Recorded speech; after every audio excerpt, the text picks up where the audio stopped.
everybody? Mr. Austin here, bringing you episode 3 to Moz Corner. Last week our question was, how do you YouTube? And so today I'm going to go ahead and answer that, as well as show a little love to Ultra Rider. He gave a great comment, and I'm going to close this video off with a new question. So let's get it going. Into really cool music right here. Alright, so how do I YouTube? To answer that, let me first explain how I approach YouTube, and that's from the perspective of a creator. I used to just watch YouTube to pass some time, do a whole bunch of searches and stuff like that, and I kind of still do that, especially for music. But for the most part, I try to keep that perspective in the back of my mind, because I just know how much work it takes to put some videos up, especially to be creative. And so I do appreciate that when I see videos and I watch videos, to go ahead and do that. I feel like that's just due. For the most part, though, when I do watch videos, they're always of people I'm subscribed to. I don't really venture out of that loop a little bit unless I'm really bored of their content. You know, then I'll kind of search some pages and kind of figure out what I'm into, and kind of go from there.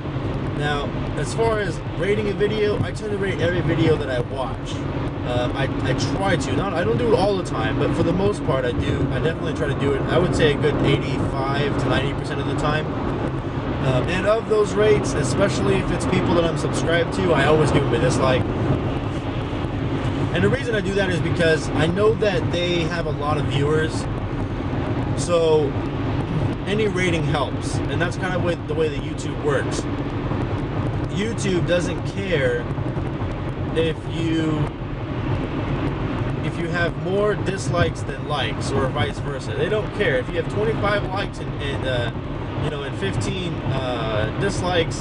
That's still 30-40. That's still 40 ratings, and they look at that as a total. So I try to not take that too seriously. Smaller channels, I tend to always be a little honest, because I know that they don't get very many views, like myself. But for the most part, I like to dislike and bust their chops a little bit. Again, I look at that from the perspective of where they're at, and also I know that they don't. A lot of the times, I'm noticing that the people I'm subscribed to, they don't really give a shit about dislikes or likes. They just want to get rated, and so I try to help them out in that. Because and another reason I do that is because I know that it helps promote them to continue doing what they're doing. And I don't feel like it's especially for smaller channels, they really rely on that feedback, and they're not trying, well, the people I'm looking at, they don't try to just get popular for the sake of getting popular. They try to get responses so that they can continue to promote their content, because, like myself, when we have small channels and little bits of content here or there, they tend to suck. I'm not going to lie, the content tends to suck. It has good qualities in there, but for the whole product, it's not the greatest. Every little bit helps, so I try to do my part, because I know that that's what I like in return. And especially for comments, when I comment on a video, again, I always try to make an effort to comment on people I'm subscribed to, because I like their content. I want them to continue to do it, and that's another little incentive for them to do so. But I also want to comment on videos if there's a blatant correction that hasn't been announced yet. Maybe if it's early, maybe if a video just kind of went up. If it just went up, then I try to, if I see anything, then I point it out. Otherwise, I just kind of let it be, because I know someone else has already, figured it out. Otherwise, I also like to take a part in the discussion videos, kind of like this one, actually. But I watch videos, actually one specifically. It was a recent video that was talking about this. Actually, it was more or less complaining about the suppression, or the new suppression in Battlefield 3 after their biggest and latest patch. And they were complaining about several things. I don't know why this person's breaking. They were complaining about several things about it, but for the most part, they really just wanted to go back to the way things were. And I know there's a bunch of people that agree to that, but my comment was that anything that promotes gameplay, regardless if you like it or not, anything that promotes better gameplay and diverse gameplay is a good thing for any game, especially one that's on a large scale, because people will get complacent.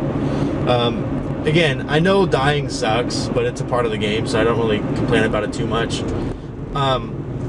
But again, suppression makes the game a little bit more tactical. It adds a little bit more strategy to it, making sure you have good shots and all that kind of shit.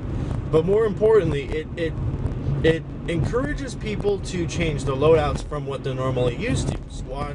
Squad perks like not rush, but sprint and ammo, maybe frags or flag. Those are your more commonly used perks. And now you're seeing a couple of other groups get together. They're throwing the suppression perk on there. They're throwing the cover perk on there, especially for the maps that are have a lot of choke points or close quarter engagements. And all of that is because of the patch and is because of suppression the way it is, and promotes better gameplay. So I'm and that was my comment to that was, again, it's not about what you like or dislike and what affects your score that matters. It's about making the game continue to be balanced, and also to make use of things that aren't being used. There was some gun nerfing and also some gun buffing. And again, I was a little bit of a fan of the FAMAS, but I knew it was going to get touched on, and which was fine with me, because it's still 1,000 rounds per minute. But I don't know. I always thought it was really cool to have so many guns for different situations, and more than just your submachine guns to your assault rifles or your LMGs, but within that, really, trying to find a gun that really works in a situational gun, rather than just saying, hey, this is the gun that I like and I want to use it for everything. And so that's kind of what the patch did for me. I'll pull out maps. When I'm on a specific map, depending on the game mode and the type and where we're at, I might use a G3, the G36, or I might, pull out the M4 or the AEK. It all kind of depends on what I'm doing at the time, and I love that. I love the fact that I can continue to use different guns, not because it's more powerful or it's better than this one, but just because of the situation and how I feel like it works better.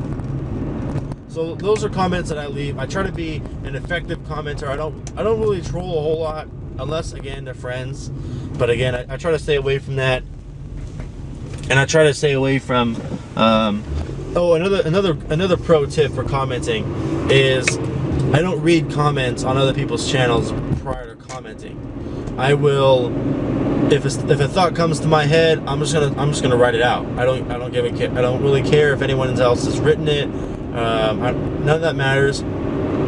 I will respond to somebody who responds to my comment sometimes, but for the most part, I just comment and I leave it go, because it's just there's pages and pages and pages of this stuff, and it's not productive to just sit there trolling. I mean, it's fun. Don't get me wrong, it is fun. It's fun. Not my style. Alright, so let me get into real quick Ultra Rider. Thank you again for commenting on the previous video. You're the only commentator, which is so sad. But you were the only comment, so I definitely owe you that, and to say thank you for your comment. And so here it is, guys. It's on the screen right now for you guys to watch.